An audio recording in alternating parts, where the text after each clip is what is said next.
Hello, friends, and welcome to UA Legends, the podcast where each episode shines a spotlight on a hidden gem of the user acquisition world. I'll be your host, Adam, and together with my guests, we're going to deep dive into the wonderful world of user acquisition. We're going to tackle pressing industry topics and discuss the secrets behind my guests' successes. Please don't forget to follow us on AppsFlyer's YouTube channel, Spotify, Apple, or Amazon podcast channels. Okay, that's enough from me. Let's get on with it. So, thank you very much for joining me today. It's like an AppsFlyer own posse here today. I know. Thank you so much for having me. Do you want to start by introducing yourself? Sure. So I'm Sue. I'm the e-commerce industry lead at AppsFlyer. And for anyone who's wondering what that means, I'm essentially an in-house consultant for all of our e-commerce customers across EMEA and Latin America. So helping to advise them on best practices, growth strategies, ultimately help marketers and app marketers within e-commerce succeed within their role and grow the number of users on the app and retention. And then before this, I was actually a customer of AppsFlyer. So I worked in e-commerce for 10 years for a couple of big retailers in the UK, mostly CRM, mobile marketing. And then, loved AppsFlyer so much that I've now come to work here. It's kind of a similar story, really. I quite like this. There's quite a few of us in AppsFlyer that have gone through the same journey. I think so, yeah. I mean, it makes an awful lot of sense, doesn't it, really, to bring people in who've been using the product on a regular basis, which is good. All right, tell me, how did you first get into UA? I mean, we're going to have lots of people listening to this who have literally just got into user acquisition and stuff, or who have been forced into user acquisition. So tell me, how did you first get into it? Was it something that you wanted to do, or did you end up moving down this path? Yeah, it was kind of by accident. So I worked on the other end of the funnel. So I was always in CRM, very much focused on retention and loyalty, mostly through email marketing. And then I went to go work for a startup that was app-based. They're a Japanese company called Mercari. So they're a secondhand marketplace that had just launched in the UK. And given that it was a startup, I worked, they set up a cross-functional way of working, so very much following the Spotify model. And that meant that I was really embedded in the product team. I was working for an app-first business, and I got so much exposure to product development, the mobile ecosystem. And then because it was a startup, we were very, very focused on user acquisition and growth. And that was where Is that because it was, I mean, obviously there must be a huge difference between the likes of, I mean, we're in the UK, so the House of Frasers and the Debenhams and those kind of companies, if any of them are still around. But there must be a very big difference in working for those and working from an app first kind of company in the thought process surrounding user acquisition, right? So different, and it was not. I think most businesses that I'd worked for before that, they didn't have an app, so that was my first experience of understanding what the user acquisition flow looks like to the App Store, what App Store optimization was, my first introduction to paid acquisition. And exactly as you said, there were different levers that we were able to pull and work with that was so different than when I was working for. So actually, I think you mentioned Debenhams. That was one of the first businesses that I worked for, actually, straight All off. right. When I moved down to London, I started working for Debenhams in CRM. And it was a totally different world. And also the pace at which you have to move, having quarterly OKRs and that pressure to grow your user base as quickly as possible. It was very, very different from what I'd done before. But I find that a really interesting area, because the sort of the bricks and mortar, I guess, like the shops that have predominantly been shops, physical shops in the past, it must be a hell of a shift in mindset to start building out an online presence and everything. And I think we've seen, certainly in the UK, we've seen a few big companies sort of go because they haven't had an online presence and that sort of stuff.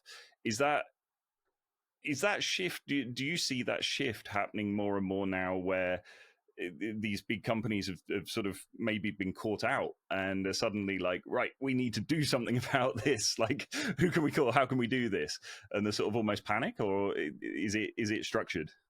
I think there's a bit of a mix. I think what's interesting, if we think about, say, Debenhams and House Fraser as an example, they were, traditionally a high street brands with a physical presence. Obviously, lockdown massively accelerated the growth of digital, and that's where that pressure came in. And either, you had to really push forward and move quickly in terms of your digital presence, or those that didn't, unfortunately, the ones that fell behind. And obviously, there's rising rent costs of physical stores and increasing staff costs. So that all affects ultimately the margin, the bottom and line. with the cost of living, with the cost of all the resources that you need for the shop and everything else, it must be exactly. very expensive.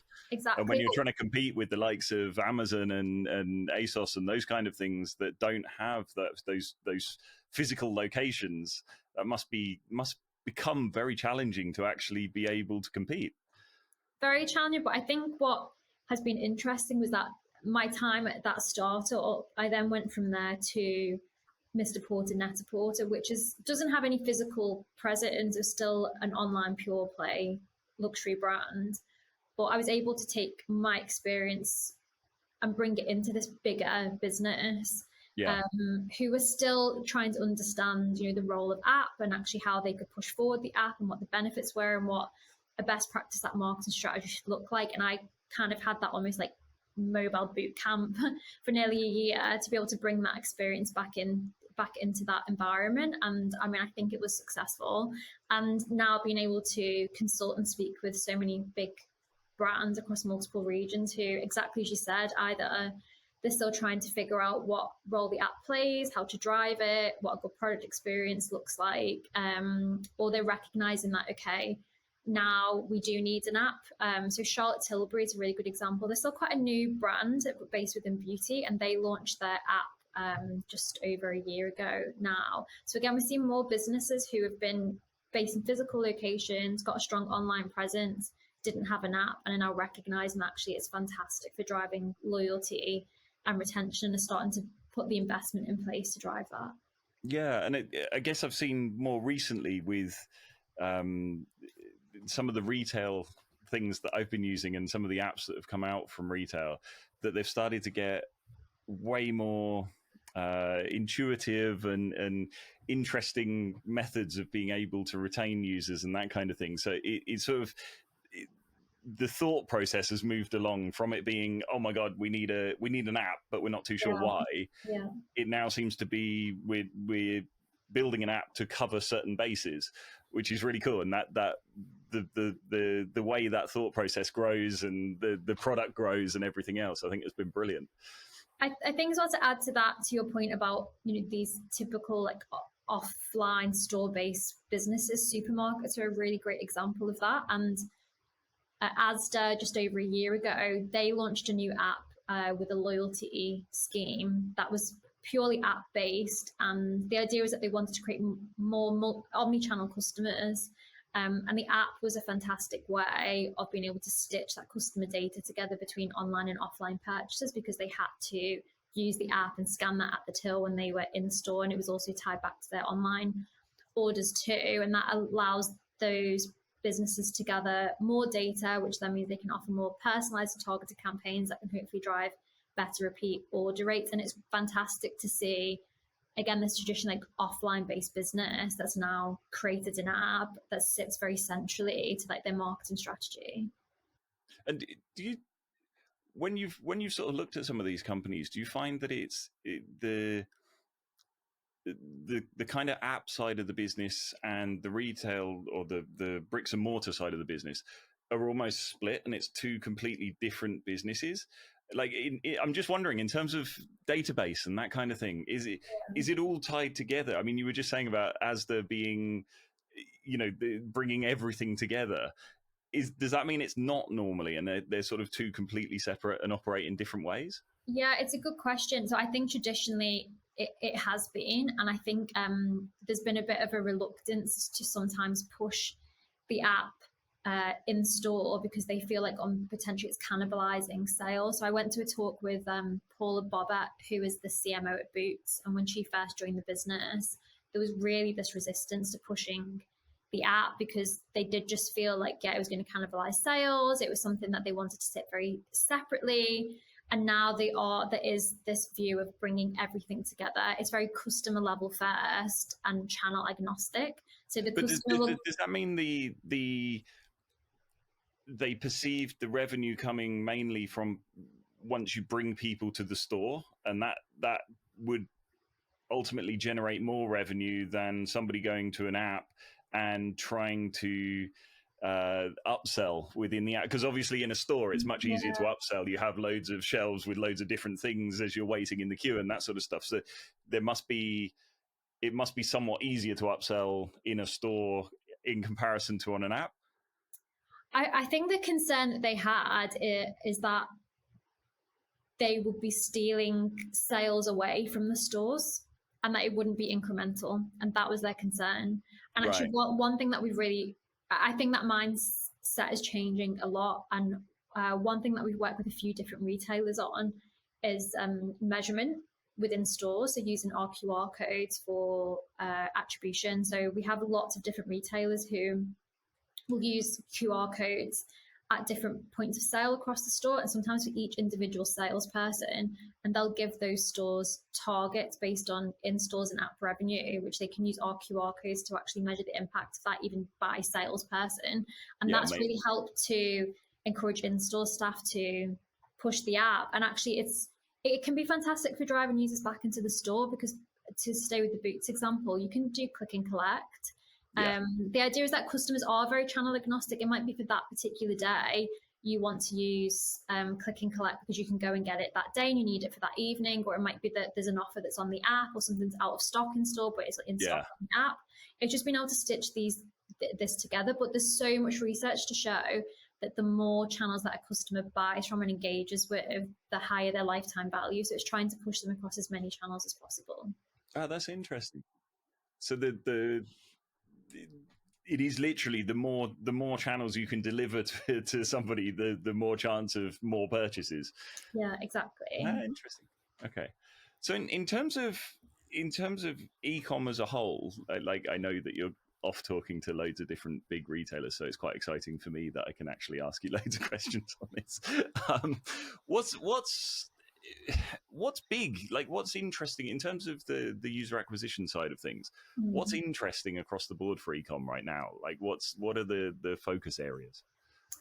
For me, some things that I've heard that are quite exciting are that e-commerce is very no names. No, all right, okay. I can also, well, I was gonna say, I think in terms of things that I'm hearing at the moment, so e-commerce has always been very social first in its user acquisition. So very much relying heavily on the SRMs like Meta and Google. What I'm seeing is now there's a bit more diversification in their media mixes. So starting to invest more in TikTok, Pinterest as well. Why do you think that was, out of interest? Is it down to the fact that it's pretty easy to target? Like is that where it comes from, or? Yeah, so maybe 5 or 6 years ago, those platforms were really fantastic for e-commerce in terms of the demographics that they could target.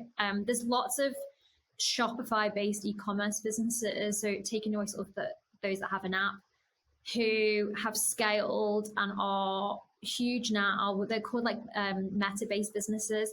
Back when CPAs and CPMs were a lot cheaper on Meta, they were able to scale very, very quickly through those platforms. Sort of similar to the whole drop shipping on Amazon kind of businesses. The because of the user base. Yeah, exactly, because of the user base, and they were able to get exactly to who it was that they wanted to target very quickly and quite cheaply. But what's happened is that everyone's seen the success of that, and then everyone started to invest in those channels, and now the cost has gone up to acquire users.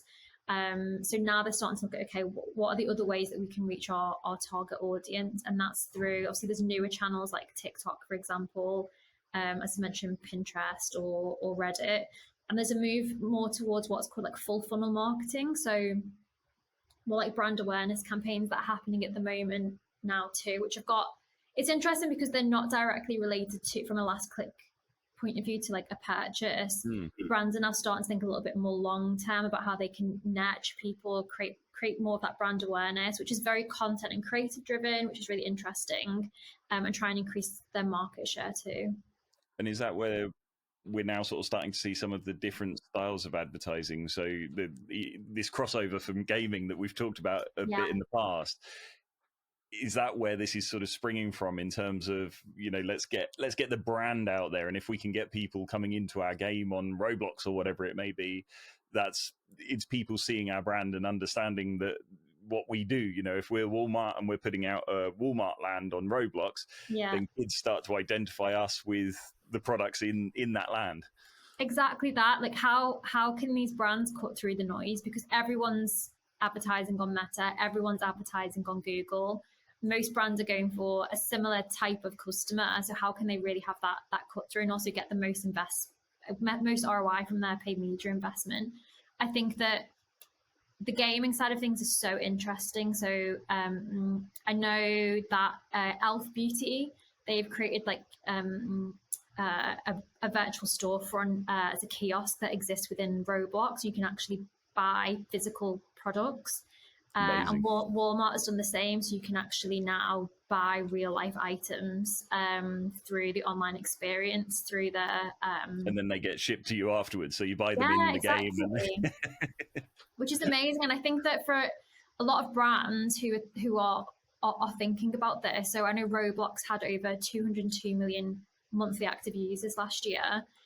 Fortnite also attracts millions of players, and they're not just games, they're also social hubs. It's where players spend hours customizing avatars, attending virtual events, socializing with friends online.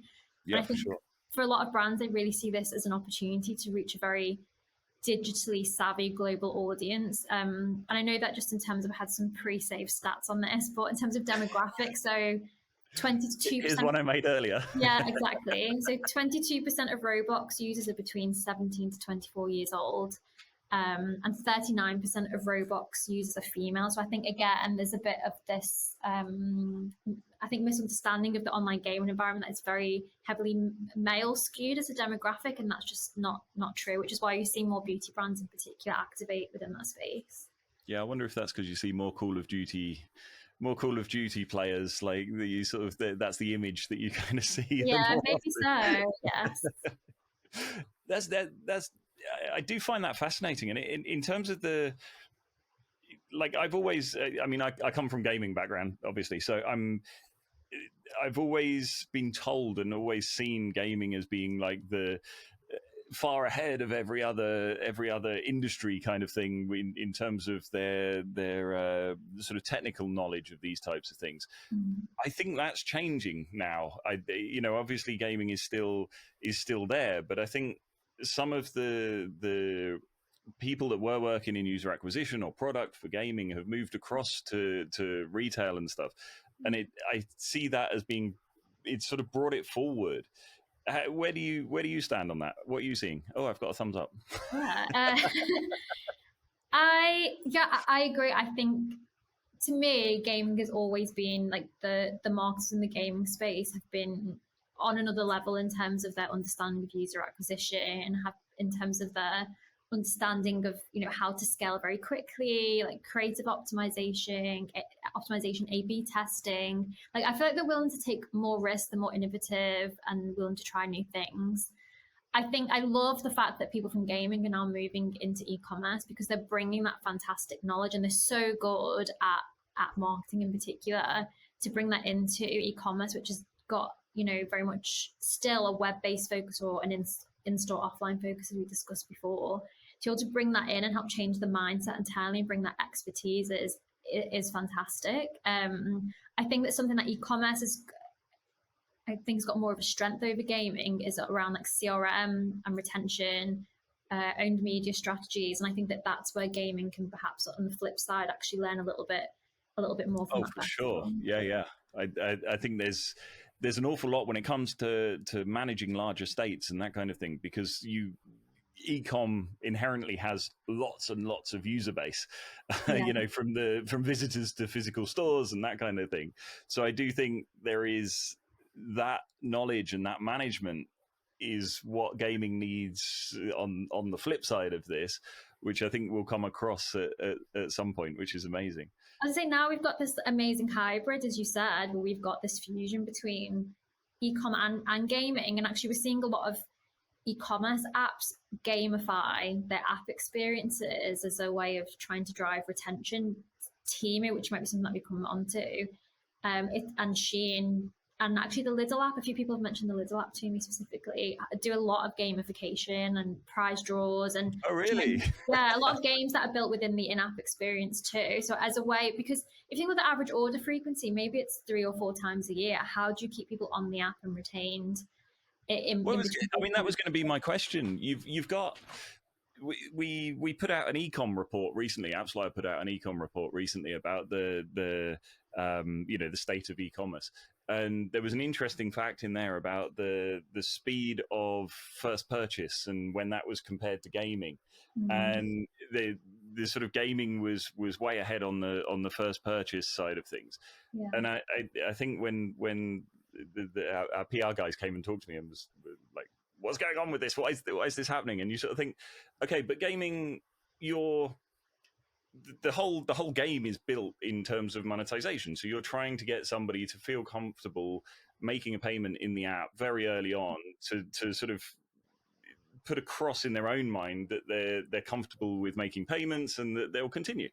And I think for ecom, it's very different because the first payment, you're buying a product. Like you have to, but that's where I'm really interested as to where the gamification could come into that in order to make a user feel comfortable using an ecom app, assigning a credit card to it or Apple Pay or whatever it may be, and making that first purchase very early on to sort of encourage more kind of thing. And I kind of feel that's where this whole gamification and monetization approach is coming from and where it's going to.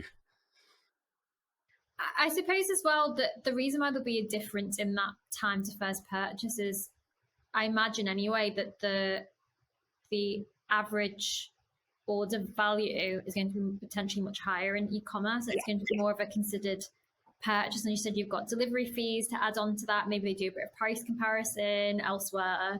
So I think all of those things are going to add for gaming, it was all about establishing like the sort of value of the currency up front, the virtual currency, and then putting out an offer very, very early on, which was ridiculously low, sort of 99 cents kind of thing, which would give a huge perceived value for that 99-cent purchase, which encourages a purchase. But if you're selling a physical commodity, it's very, very difficult to change that, Yeah, I guess it's that barrier to entry piece, and something that might be, £1 or $1. It's a lot easier to convince someone to part with that than, going through the flow of browsing first of all to see what it is that they want, adding it to basket. Like the drop off, I think 70% of baskets in e-commerce are abandoned. It's quite high.